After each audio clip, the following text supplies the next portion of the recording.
여자들에게 말하여 이르되 너희는 무서워하지 말라. 십자가에 못 박히신 예수를 너희가 찾는 줄을 내가 아노라. 그가 여기 계시지 않고 그가 말씀하시던 대로 살아나셨느니라. 와서 그가 누우셨던 곳을 보라. 또 빨리 가서 그의 제자들에게 이르되 그가 죽은 자 가운데서 살아나셨고 너희보다 먼저 갈릴리로 가시나니 거기서 너희가 배우리라 하라. 보라, 내가 너희에게 일렀느니라 하거늘. 그 여자들이 무서움과 큰 기쁨으로 빨리 무덤을 떠나 제자들에게 알리려고 다름질할세. 예수께서 그들을 만나 이르시되 평안하냐 하시거늘. 여자들이 나아가 그 발을 붙잡고 경배하니. 이에 예수께서 이르시되 무서워하지 말라. 가서 내 형제들에게 갈릴리로 가라 하라. 거기서 나를 보리라 하시니라. 할렐루야. 예수님은 부활하셨습니다. 오늘 새벽에 예수님은 부활하셨습니다. 2000년 전에. 오늘 새벽에 부활하셨습니다 하니까 눈이 동그래졌고 2000년 전에 하니까 약간 실망하는 눈빛. 그러나 예수님의 그 부활은 비록 2000년 전에 일어난 사건이라 할지라도 우리의 인류 역사 가운데 발생한 실제적인 사건, 팩트라는 것을 우리가 기억하면 좋겠습니다. 예수님의 이 부활은 육체적 부활이죠. 단순히 어떤 정신적으로 예수님을 기념하며 그가 영원히 우리 마음속에 살아계십니다라고 하는 그런 부활이 아니라 몸으로 실제로 일어난 그 사건, 그 부활이라는 것입니다. 십자가에서 죽으신 지 3일 만에 예수님은 다시 살아나셨습니다. 그리고 이 부활의 소식은 우리 인류에게 있어서 가장 큰 소망이 되는 큰 기쁨의 소식이요 또한 복음이라는 것입니다. 그렇지 않습니까? 우리가 무엇을 복음으로 여깁니까? 우리에게 좋은 유익이 되는 것을 복음으로 여기지 않습니까? 그러다 보니까 살찐 사람들, 어떤 수단과 방법을 써도 살이 안 빠지는 사람들에게 얼마 전에 빅뉴스가 나왔죠. 비만을 치료하는 약, 그죠? 다이어트, 살이 빠지는 약이 나왔다고 그렇게 해서 난리가 나지 않았습니까? 그죠? 테슬라의 사장이 그 약을 먹고 살이 빠졌다고 그렇게 자랑하고 다니지 않았습니까? 네. 사람들은 그러고 나서 사람들은 모두가 다 먹고 살 빼는 약, 약만 먹으면 살이 빠진다는 그 먹고 살 빼는 약에 대해서 우와 이런 게 있나 라고 생각했어요. 그리고 또 어떻습니까? 또 빅뉴스가 나왔죠. 암을 정복할 수 있는 약이 나왔다, 신약이 나왔다, 새로운 기술이 나왔다. 그러니까 사람들 어떡합니까? 야, 더 이상 암에 대한 두려움과 걱정과 근심으로 우리가 염려하지 않아도 되겠구나. 대신에 열심히 돈만 벌면 되겠구나. 돈만 있으면 암도 치료할 수 있고 돈만 있으면 비만도 치료할 수 있으니까 우리 열심히 돈만 벌어야 되겠구나 라고 했는데 사실 그 액수가 어마어마하죠. 쉽지 않습니다. 그 액수를 알고는 급 실망하는 사람들이 많이 생겼습니다. 그런데 여러분, 암보다도 무서운 것, 비만보다도 무서운 것이 있죠. 호환마마보다도 더 무서운 것이 있습니다. 무엇입니까? 바로 죽음이에요. 그 죽음을 정복하고 죽음을 극복하고 더 이상 그 죽음의 두려움에 우리가 염려하지 않아도 된다라고 하는 그 빅뉴스가 우리에게 선포되었습니다. 그리고 이 죽음을 극복하기 위해서 우리에게는 어떠한 대가도 필요 없다라고 하는 것이 더더욱 큰 기쁨의 소식으로 우리에게 다가왔습니다. 그것이 바로 무엇입니까? 바로 부활입니다. 이 부활 때문에 우리는 더 이상 죽음을 두려워하지 않게 된 것입니다. 바로 그것 때문에 이 예수 그리스도의 부활의 소식은 우리 인류에게 있어서 가장 큰 소망이 되는 가장 큰 기쁨의 소식이라는 것입니다. 오늘 우리가 본문을 통해서 예수 그리스도께서 부활하셨을 때에 실제로 어떤 사건이 발생했는지를 하나하나 살펴보도록 하겠습니다. 원래는 1절부터 살펴봐야 되는데 1절부터 읽으라고 하면은 너무 긴 내용을 읽을 것 같아서 필요상 5절부터 끊어서 했습니다만 우리는 1절부터 내용을 살펴보도록 하겠습니다. 1절에 이렇게 되어 있습니다. 안식일이 다 지나고 안식 후 첫날이 되려는 새벽에 막달라 마리아와 다른 마리아가 무덤을 보려고 갔더니라고 기록되어 있습니다.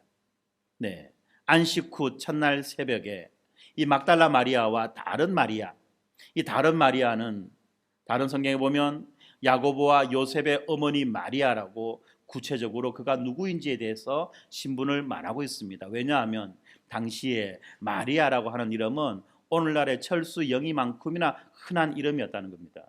물론 오늘날에는 이 철수영이라는 이름도 아주 드문 이름이죠. 아무도 철수영이라는 이름으로 짓지 않기 때문에. 그죠? 네. 그러나 이 마리아라는 이 이름은 아주 흔한, 아주 많은 보편적인 이름이었습니다. 그러다 보니까 성경에도 많은 마리아가 나옵니다. 그래서 도대체 누구냐? 이 마리아는 도대체 누구냐 말이야? 제가 금방 유머를 썼죠. 근데 아무도 네, 예, 이 마리아는 도대체 누구냐 말이야? 라고 하는 그런 의문이 드는 것입니다. 그때 우리는 알 수 있는 것이 누굽니까? 이 마리아는 야고보와 요셉의 어머니 마리아라는 것입니다. 왜 이 여자들이 이 새벽에 안식 후 첫날 새벽에 무덤에 갔을까요? 그것은 바로 예수님의 그 시체에다가 기름을 바르기 위해서였습니다. 이들은 예수님의 그 시신에 기름을 바르기 위해 안식일이 끝난 토요일 저녁에 예수님의 시체를 바를 향품을 사다가 두었습니다. 그리고 그들이 할 수 있는 가장 이른 시간인 새벽에 바로 무덤으로 달려갔던 것이었습니다. 이 여자들은 예수님이 십자가에서 죽으실 때도 함께 있었고 예수님이 무덤에 장사될 때도 함께 있었으며 이제 그 장례의 마지막 절차를 손수 행하기 위해서 무덤을 찾아왔던 것입니다. 이들은 예수님을 끝까지 따르는 좋은 제자로서의 모습을 우리들에게 보여주고 있는 것입니다. 그리고 이들은 예수님의 그 부활의 첫 번째 목격자, 예수님의 그 부활의 첫 번째 증인이 되는 놀라운 은혜를 그들은 누리게 되었던 것입니다. 2절부터 4절까지 말씀에 이렇게 되어 있습니다. 큰 지진이 나며 주의 천사가 하늘로부터 내려와 돌을 굴려내고 그 위에 앉았는데 그 형상이 번개 같고 그 옷은 눈같이 희건을 지키던 자들이 그를 무서워하여 떨며 죽은 사람과 같이 되었더라라고 말씀합니다. 네, 이 막달라 마리아와 다른 마리아가 무덤에 도착했을 때 큰 지진이 일어났습니다. 큰 지진이 일어났어요. 성경에서 이 지진은요 어떤 의미를 가지고 있느냐면 마지막 때의 징조, 종말의 때의 징조를 말합니다. 그래서 예수님께서 종말의 징조로서 항상 빠지지 않고 말씀하시던 것이 무엇이냐면 큰 지진이 있다라고 그렇게 말씀하셨습니다.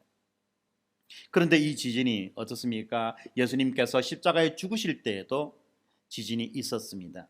그리고 지금 예수님이 부활하시는 이때에도 지진이 일어났습니다. 왜 이렇게 예수님이 죽으실 때도 지진이 일어났고 또한 예수님이 부활하실 때도 지진이 일어났느냐? 이 지진의 의미가 무엇이냐? 바로 첫 번째 지진, 예수님이 죽으셨을 때에 일어났던 그 지진은 예수님의 그 십자가로 인해서 사탄의 세력에 굴복하여 무너지고 죄와 사망이 폐하여졌음을 알려주는 바로 그러한 신호였습니다. 그리고 이어져서 일어나는 두 번째 지진, 예수님께서 부활하실 때에 일어나는 이 지진은 예수님의 부활로 의와 생명이 왕노릇하는 새로운 세상이 시작되었다, 하나님의 나라가 시작되었다는 것을 알려주는 것이었습니다. 바로 예수님의 그 부활의 생명이 온 세상 가운데 가득하게 영향을 미치는 바로 그러한 일이 일어났던 것입니다. 그래서 어떤 일이 일어납니까? 그때에 예수님께서 부활하실 때 일어난 그 지진을 통해서 무덤에 누웠던 많은 사람들이 다시 부활하는 놀라운 일들이 일어났다는 것입니다.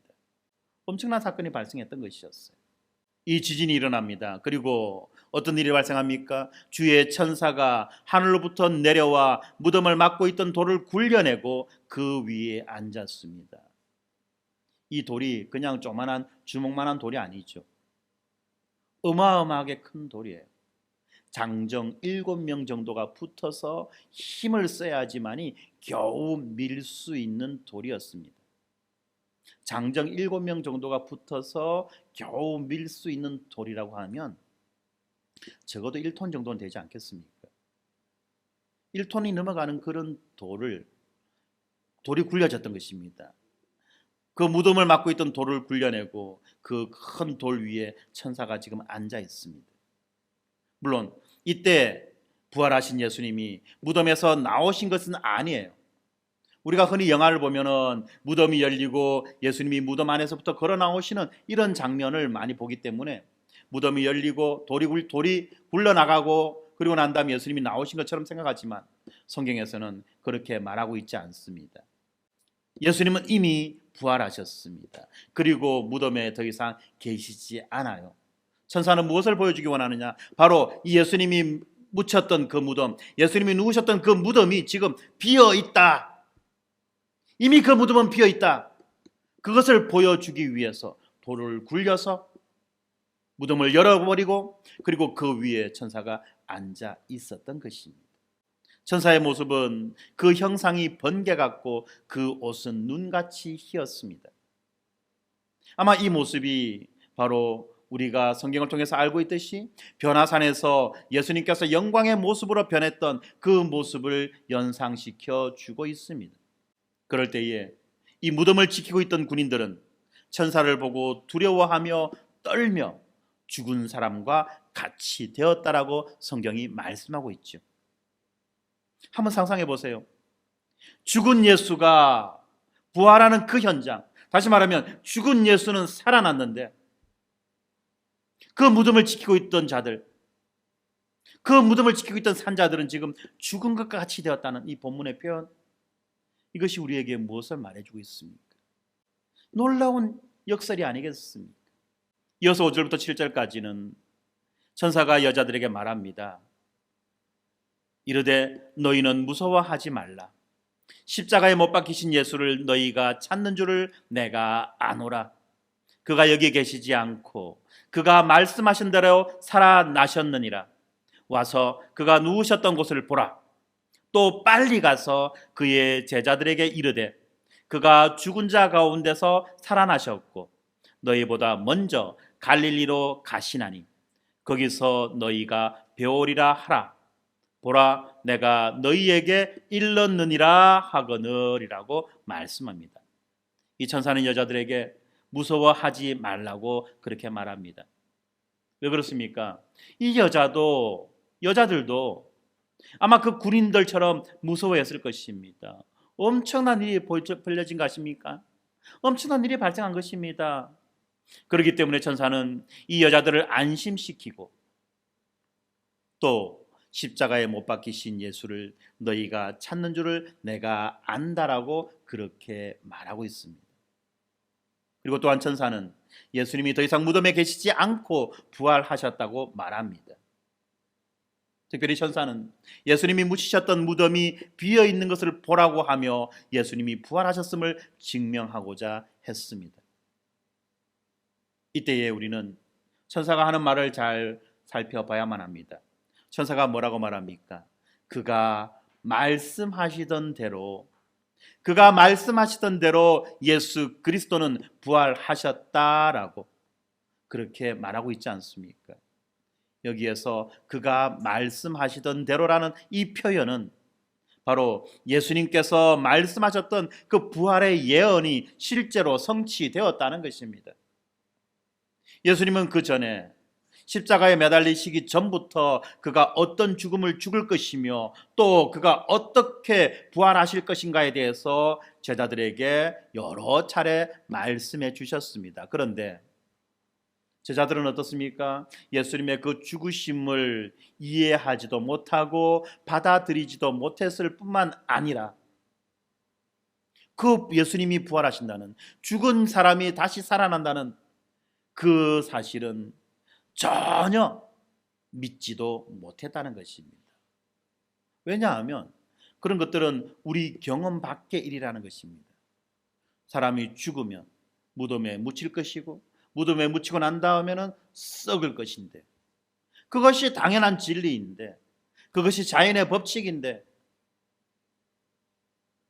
죽은 자가 썩지 않고 죽은 자가 다시 부활한다는 그 말도 안 되는 그런 일을 어떻게 믿을 수 있냐는 것입니다. 지금 우리는 영화를 너무 많이 봐가지고 죽은 자가 부활한다, 뭐 그럴 수 있겠지라는 생각을 할지 모르지만, 여러분 어떻습니까? 죽은 자가 다시 살아날 수 있다라고 여러분은 정말 믿으십니까? 죽은 자가 다시 살아난다라고 여러분들 그렇게 말하고 다닐 수 있겠습니까? 나는 죽지 않아, 나는 죽어도 다시 살아날 거야 라고 여러분들 그렇게 말할 수 있겠냐는 것입니다.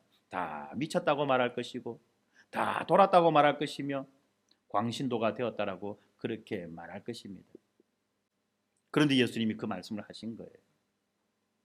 과학 문명이 발달한 오늘날에도 어떤 과학기술을 동원해도 죽은 자를 다시 살려낼 수는 없습니다. 그런데 지금 예수님은 그러한 말씀을 하셨던 것입니다. 그리고 천사는 말합니다. 그렇게 예수님이 말씀하셨던 그대로 예수님은 다시 부활하셨다. 예수님이 말씀하셨던 그대로 예수님은 다시 부활하셨다는 것입니다.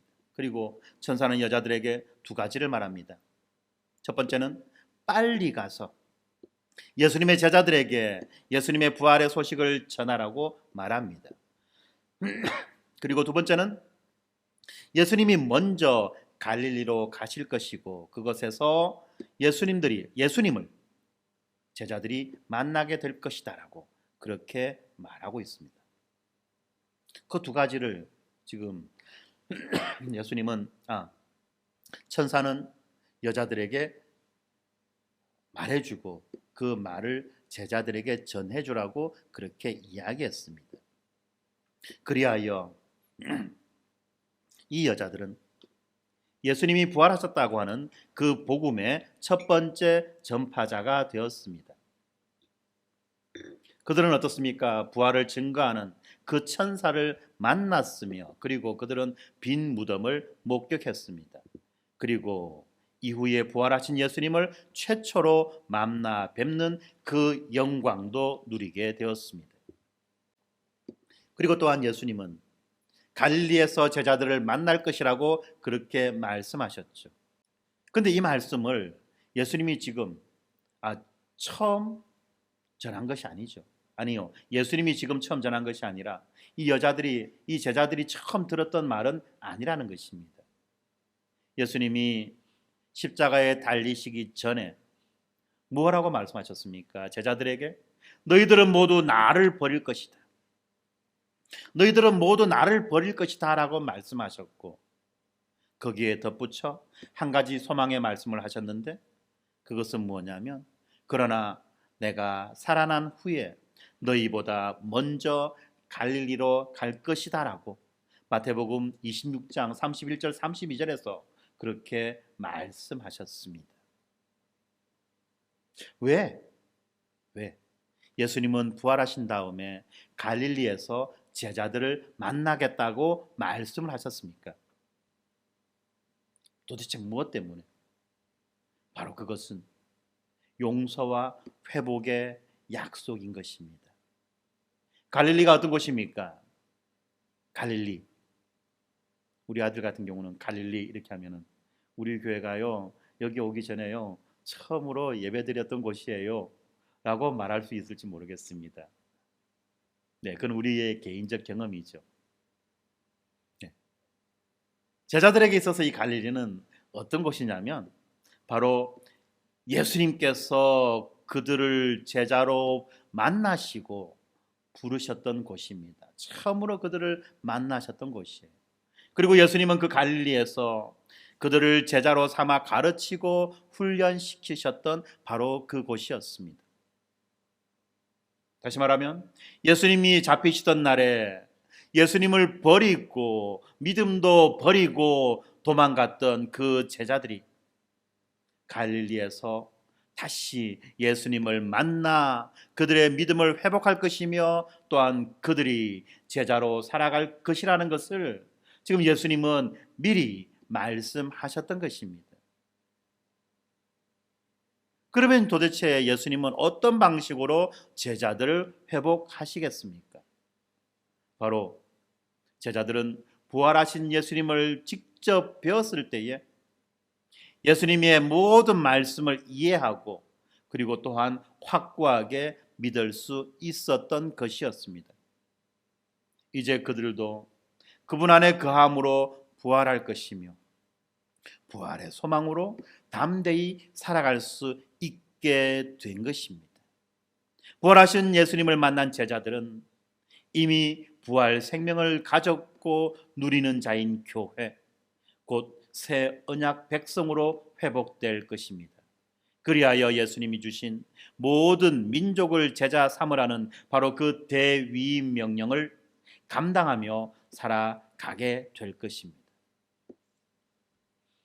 그렇다면 이 부활이 무엇보다도 중요한 것인데 이 죽은 자가 다시 살아난다는 부활은 과연 가능할 것입니까? 그리고 그 부활의 증거가 있기는 한 것입니까? 그렇게 말할 때 예수님의 부활의 증거로 많은 것들을 이야기하지만 특별히 그 빈 무덤은 예수님이 부활하셨다라고 하는 강력한 증거 중에 하나라는 것입니다. 예수님의 부활을 부정하는 사람이라 할지라도 예수님이 십자가에서 죽으신 지 3일 후에 그가 묻히셨던, 그가 누우셨던 바로 그 무덤이 비어 있었다는 사실은 대부분 인정합니다. 그런데 그러한 것조차도, 기본적인 사실조차도 인정하지 않는 사람들은 뭐라고 말하느냐 하면 이 막달라 마리아 등 여자들이 예수님의 무덤이 아닌 다른 빈 무덤을 찾아갔다라고 하는 그 착오설을 이야기하기도 하고, 또는 예수님이 십자가에서 완전히 죽으신 것이 아니라 잠깐 졸도하셨다, 기절하셨다는 그 기절설을 이야기하기도 하고, 또는 이 무덤에 누인 예수의 시체를 제자들이 훔쳐갔다라고 말하는 바로 그 도둑설을 말하기도 합니다. 그런데 그 어느 것 하나도 설득력을 가지지 못한다는 것입니다. 그 어느 것 하나도 이 빈 무덤을 제대로 설명할 수가 없는 것입니다. 부활의 유력한 증거, 이것이 바로 무엇입니까? 빈 무덤인 것입니다. 그렇기 때문에 이 예수님의 부활을 부정하는 대적자들은 예수님의 부활을 증명하는 것이 너무나 쉬웠습니다. 어떻게 하면 됩니까? 예수님의 그 시신을 찾아내거나 또는 그 시신이 감추어져 있는, 묻혀져 있는 바로 그 무덤을 공개하면 끝나는 것입니다. 와서 봐라, 이것이 너희들이 부활했다고 주장하는 예수의 시신이다, 예수의 시체다 라는 말로 모든 것이 다 결정내어 버리지 않겠습니까? 그런데 그들은 그렇게 할 수 없었습니다. 그들은 도무지 이 무덤이 비어있는 그 이유를 설명할 수가 없었습니다. 예수님은 분명히 죽으셨고, 왜요? 로마 군인들이 예수님을 확실하게 죽였기 때문입니다. 십자가에 매달렸을 뿐만 아니라 무엇보다도 긴 창으로 예수님의 옆구리를 찔렀죠. 옆구리를 찔렀다는 것이 단순히 옆구리만 찔렀다는 것이 아니라 옆구리를 관통하여, 허파를 관통하여 그의 심장을 찔렀다는 것입니다. 그 누구도 심장이 찔린 사람이 살아 있을 수 없다는 거죠. 예수님은 분명히 죽으셨습니다. 그리고 누구나 다 아는 무덤에 장사되었습니다. 그 당시 예수님의 시신을 수습했던 아리마대 사람 요셉은 그야말로 예루살렘에서 유명한 사람이었습니다. 그의 집안을, 예루살렘 토박이 중에 그의 집안을 모르는 사람은 아무도 없었어요. 그 유명한 사람이 직접 손수 만든 그 새 무덤에 대한 소문은 예루살렘 곳곳에 퍼져나가 있었고, 이미 많은 사람들이 그가 만들었던 그 새 무덤을 알고 있었다는 것입니다. 그리고 또한 군인들이 굳게 그 무덤을 지켰습니다. 사람들은 말합니다. 군인들이 경비를 서다가 졸았다. 조는 사이에 제자들이 와서 훔쳐갔다. 근데 여러분, 로마의 군인들의 이 규율은 엄격합니다.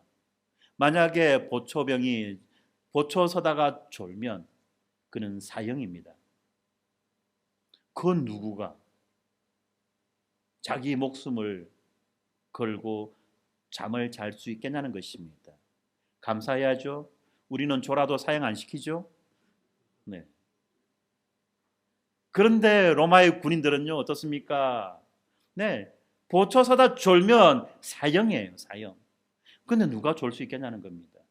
그리고 이 사람들은 아예 그냥 전쟁을 위해서 단련되었고 훈련된 전쟁 기계들 아닙니까? 어떤 사람이 이런 군인들한테 덤벼가지고 그들을 제압하고 그들을 이길 수 있겠냐는 것입니다. 그럼에도 불구하고 그 무덤이 비어 있었습니다. 도대체 이 비어 있는 이 무덤을 설명하는 유일한 방법은 무엇이겠습니까? 그들이 그토록 듣기 싫어하고 그들이 그토록 인정하기 싫어하는 부활, 이것 말고는 도무지 이 빈 무덤을 설명할 수 있는 방법이 없었다는 것입니다. 계속해서 말씀을 보겠습니다. 8절부터 10절입니다. 그 여자들이 무서움과 큰 기쁨으로 빨리 무덤을 떠나 제자들에게 알리려고 다름질할세. 예수께서 그들을 만나 이르시되 평안하냐 하시거늘 여자들이 나아가 그 발을 붙잡고 경배하니 이에 예수께서 이르시되 무서워하지 말라. 내 형제들에게 갈릴리로 가라 하라. 거기서 나를 보리라 하시니라. 천사도 여자를 통해서 제자들에게 갈릴리로 가라. 부활하신 예수님도 여자를 통해서 제자들에게 갈릴리로 가라. 그렇게 말씀하고 계십니다. 그렇습니다. 이 천사를 만나서 빈 무덤을 보았던, 그리고 예수님의 그 부활의 소식을 전해 들었던 그 여자들은 도대체 어떤 느낌을 가지게 되었을까요? 그 장면이 너무나도 엄청나고 압도적이었기 때문에 너무나도 두려웠습니다. 뿐만 아니라 예수님이 부활하셨다는 그 소식은 너무나도 큰 기쁨으로 다가왔습니다.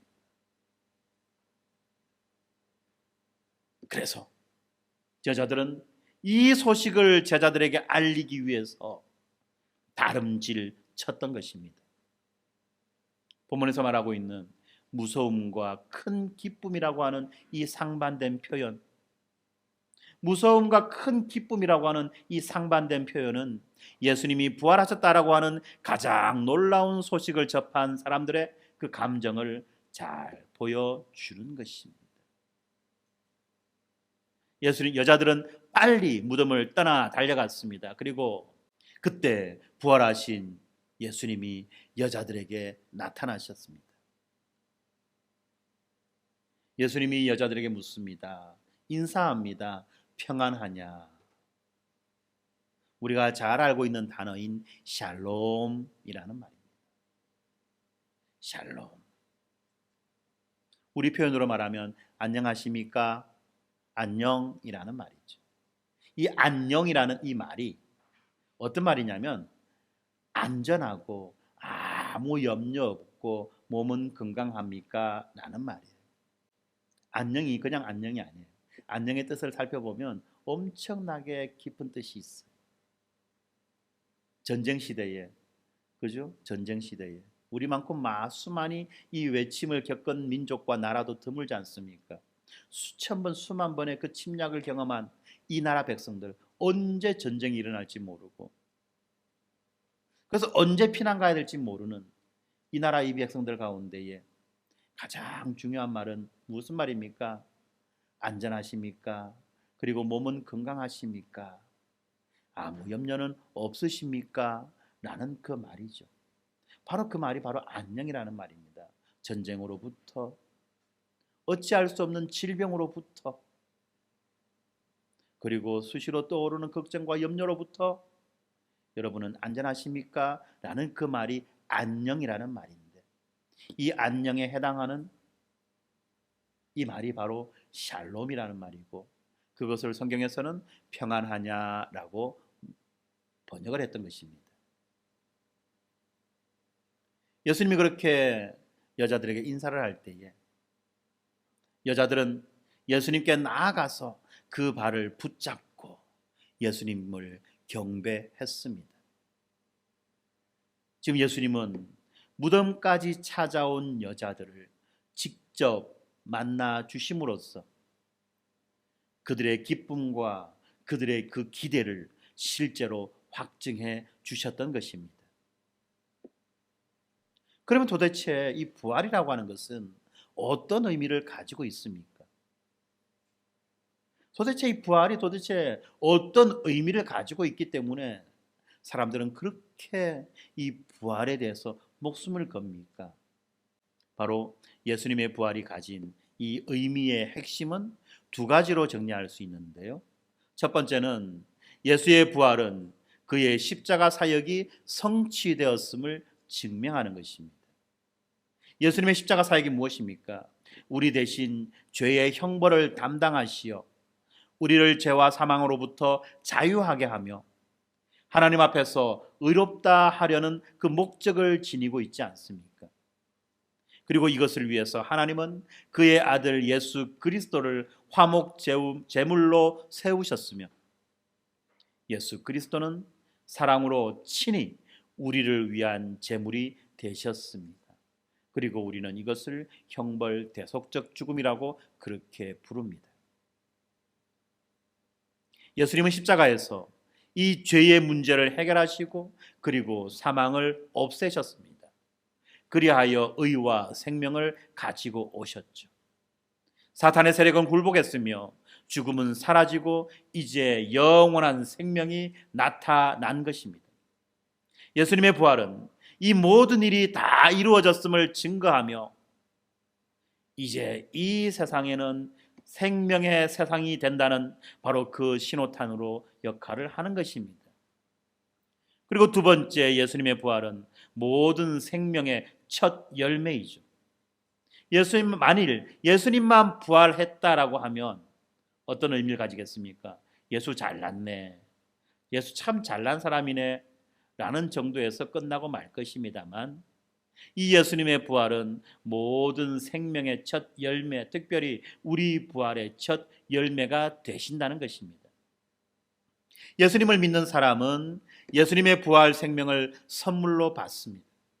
믿는 성도는 그리스도 안에서 그의 생명에 참여하여 이 세상에서 거듭나고 그 생명의 은혜를 누리며 살아가는 것입니다.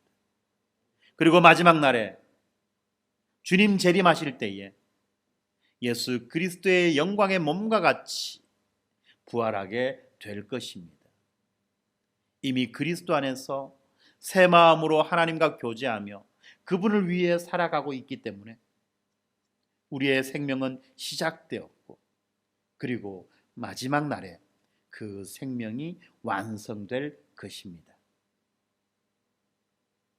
바로 이러한 부활의 예수 그리스도 앞에 여자들은 엎드려 그의 발을 붙잡고 경배했습니다.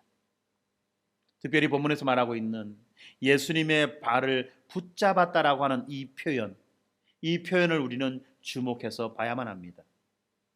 그들이 예수님의 부활하신 육체를 만졌다는 것입니다. 다시 말하면 예수님의 이 부활은 어떤 부활입니까? 몸의 부활이라는 것입니다. 정신의 부활, 영혼의 부활이 아니라 바로 그 죽은 몸의 부활이라는 것을 우리들에게 분명하게 보여주고 있습니다. 부활하심으로써 모든 구원 사역을 완성하셨음을 영광 중에 나타내시는 우리 주 예수 그리스도 앞에 선다면 우리는 누구나 다 주님 앞에 엎드려 그분을 경배하며 그분을 예배하지 않겠습니까? 바로 그러한 예배를 우리는 매주 하나님 앞에 예수 그리스도 앞에 올려드려야만 하는 것입니다. 부활하신 예수님은 여자들에게 묻습니다. 평안하냐? 이 평안하냐는 인사, 평소에 늘 하던 이 인사가 이제는 부활 생명을 주시는 분의 인사가 되었습니다. 그분이 우리에게 말씀하십니다. 평안하냐? 평안하냐? 오직 부활하신 예수 그리스도의 그 부활 생명으로만 우리는 참된 평안을 누릴 수 있는 것입니다. 우리가 그토록 갈망하는, 우리가 그토록 소망하는 그 참된 평안, 안녕을 우리가 누릴 수 있는 것입니다. 그리고 예수님은 여자들에게 무서워하지 말라라고 말씀하십니다. 예수님은 여자들을 진정시키며 마음을 평안하게 하셨습니다. 그리고 가서 내 형제들에게 갈릴리로 가라 하라. 거기서 나를 보리라고 말씀하셨습니다. 예수님을 부인하며 예수님을 버리고 도망갔던 제자들은 더 이상 제자로 살아갈 수 없었습니다. 그런 그들을 예수님은 만남과 회복의 장소인 그 갈릴리에서 다시 만나 주시고 용서하시며 다시 제자로서 살아갈 수 있도록 하셨던 것입니다. 우리 주 예수님은 실패한 자라고 할지라도 다시 용서하시고 회복시켜 주십니다. 이 은혜를 믿는 우리는 흔들리지 않고 의심하지 않는 큰 소망과 담대함으로 우리의 남은 인생들을 살아가야만 하지 않겠습니까? 제자들은 예수님을 버리고 도망갔지만 예수님은 그들을 내 형제들이라고 그렇게 부르십니다. 예수님은 이미 그들을 용서하셨으며 그들을 받아주시고 그들과 함께 하실 것이라는 것을 이 한마디 말씀, 내 형제들이라는 이 말로써 표현해 주고 있는 것입니다. 이제 예수님은 갈릴리에서 제자들을 회복시키시고 이제 그들을 교회의 토대로 세워 가실 것입니다. 부활 생명이신 예수님은 제자들을 마치 다시 살아난 것처럼 새 생명으로 살아가게 하실 것입니다. 그렇기 때문에 거기서 나를 보리라. 갈릴리에서 예수 그리스도를 만나게 될 것이라고 하는 이 예수님의 말씀은 오고 가는 모든 성도와 교회의 큰 소망이 되는 것입니다. 사랑하는 성도 여러분, 여러분들은 어떤 실패를 경험하고 있습니까? 어떤 좌절을 경험하고 있습니까? 그리고 어떤 불신을 경험하고 있습니까? 우리가 우리의 모든 믿음이 없어졌다고 사그러졌다고 생각되는 그 순간, 우리의 소망과 우리의 기대가 무너졌다라고 생각되는 그 순간, 예수님은 우리에게 말씀하십니다.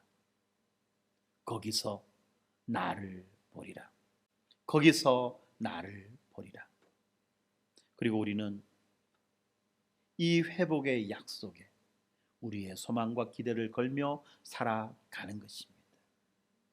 이제 말씀을 정리하겠습니다. 예수님의 부활이 왜 우리에게 기쁨의 소식이 됩니까? 그것은 바로 예수님의 부활이 죽음을 패했고 죽음을 없앴고 바로 죄를 사하셨다는 증거가 되기 때문에 그런 것입니다. 죄의 결과는 죽음이기 때문에 만일 죽음이 없다면 죄도 없는 것입니다.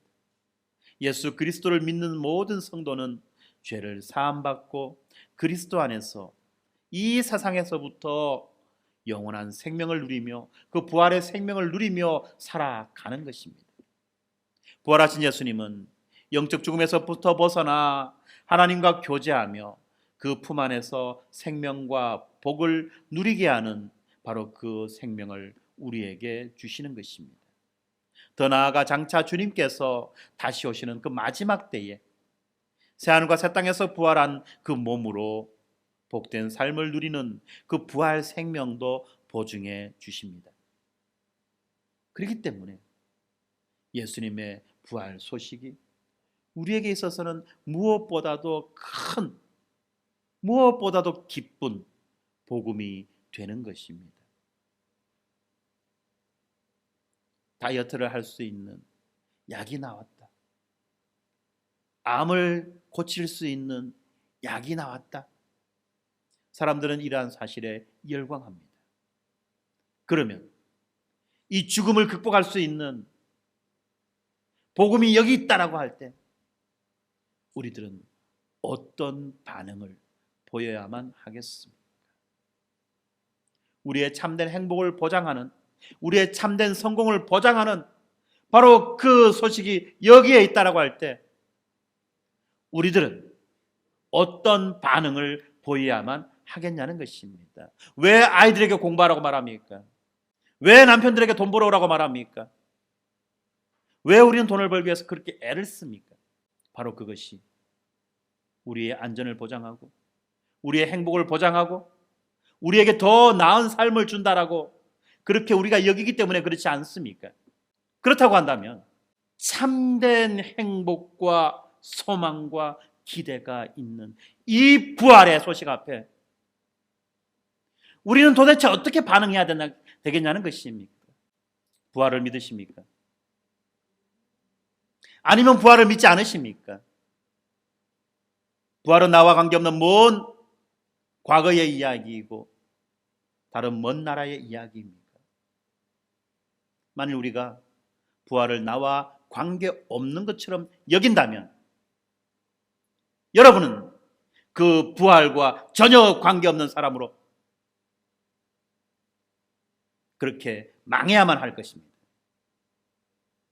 그러나 그 부활이 바로 나를 위한 것이며 나를 위해 예비된 것이라는 것을 우리가 믿고 그 부활을 붙잡는다면, 그 복음을 우리가 믿는다고 한다면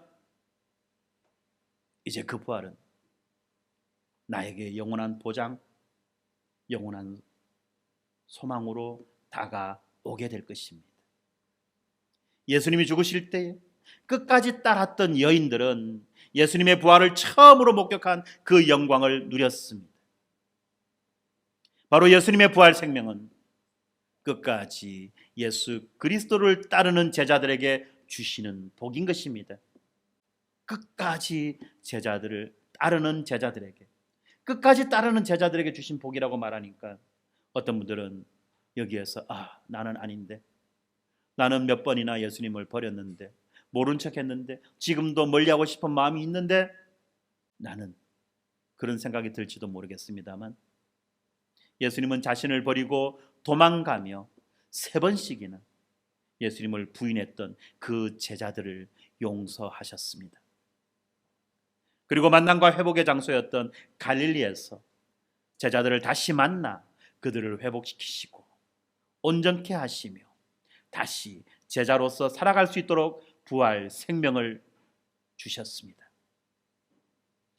이 모든 것은 예수님이 죄와 사망을 패하시고 부활 생명으로 의의 나라를 시작하셨기 때문에 가능한 일인 것입니다. 오늘 우리는 부활 생명으로 역사하시는 그 생명의 복을 말씀과 교회를 통해 충만히 누리며 살아갈 수 있게 되었습니다. 사랑하는 성도 여러분, 예수님은 부활하셨습니다. 그리고 그 무덤은 비어 있었습니다. 무덤이 비어 있었다. 무언가가 비었다는 말에 어떻게 보면 우리는 약간 부정적이거나 소극적인 느낌을 가지고 있을지 모릅니다. 그런데 무엇이 그 안에 들어있느냐가 그 비어있다는 것을 우리에게 어떻게 느끼게 해주느냐가 달려있는 것입니다. 그렇지 않습니까? 우리 아이들을 갖다 경우를 따진다면 우리 휘하 같으면은 맛있는 젤리가 상자에 가득히 담겨져 있다. 기쁘죠. 그런데 그 상자가 비었다. 어떻습니까? 슬프겠죠. 우리 어른들 같으면 돈이 금고에 가득 들어있다. 기쁘겠죠. 금고에 돈이 다 비었다. 슬프고 허망하겠죠. 그런데 여러분들 어떠세요?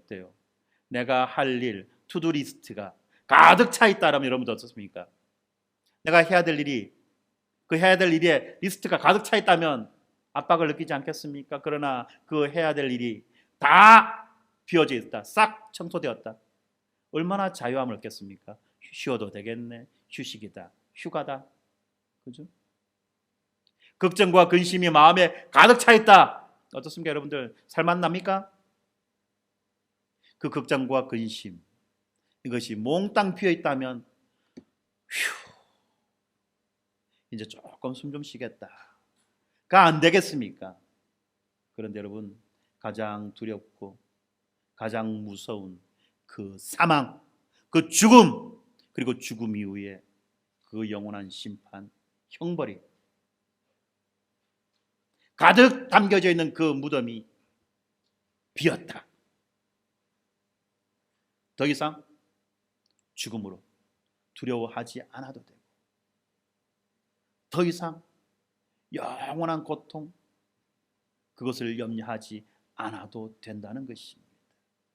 더 이상 죽음은 우리에게 어떠한 영향을 미치지 못하는 그런 상태가 되었다는 것을 이 빈 무덤이 우리에게 말해주고 있는 것 아닙니까? 바로 이 빈 무덤, 이것이야말로 부활의 가장 강력한 증거요, 부활을 말할 수 있는 상징이라는 것을 기억하고, 우리 모두 이 빈 무덤을 증거하는 예수 그리스도의 증인, 복음의 증인으로 살아가기를 주님의 이름으로 축원합니다. 기도합시다. 거룩하신 아버지 하나님, 감사합니다. 오늘 말씀을 통해서 예수 그리스도가 누우셨던 그 무덤이 비어 있음을 다시 한 번 더 살펴보고 그 의미를 생각해 보았습니다. 이 세상의 염려와 걱정과 근심으로 가득 차 있는 그 무덤, 죽음의 공포와 두려움이 가득 차 있는 그 무덤이 깨끗하게 비워져 있다는 것, 바로 그것은 예수 그리스도의 부활의 증거라는 것을 우리가 기억하게 하여 주시고, 이제 우리 모두는 부활에 우리의 소망을 두고 살아가게 하여 주시옵소서. 이 부활로 인하여서 우리에게 영원한 생명이 보장되었고 약속되었다는 사실을 알고 믿음으로 우리 인생의 모든 기대와 소망을 이 부활에 둘 수 있도록 하나님 은혜 내려 주시옵소서. 역사 가운데 일어났던 이 부활의 사건이 오늘날 우리의 삶 가운데의 실제가 되어서 우리도 또한 부활 생명으로 살아가는 거듭난 자들로 하나님 이 땅 가운데에서 힘있게 살아낼 수 있도록 은혜 내려 주시옵소서. 우리의 거듭난 증거가 바로 우리가 더 이상 과거와 같이 살아갈 수 없다는 것을 기억하게 하여 주셔서 더 이상 썩어져가는 구습을 따라 살아가는 그러한 삶의 습관들을 청산하고 새로운 삶, 부활의 소망을 누리는 그 삶을 우리가 살아갈 수 있도록 하나님 우리에게 능력과 지혜와 지식을 덧입혀 주시옵소서. 날마다 우리가 함께 더불어 이 부활의 생명을 누리며 나누며 살아가는 자들이 되기를 주님 간구합니다. 예수님 이름으로 기도드립니다. 아멘.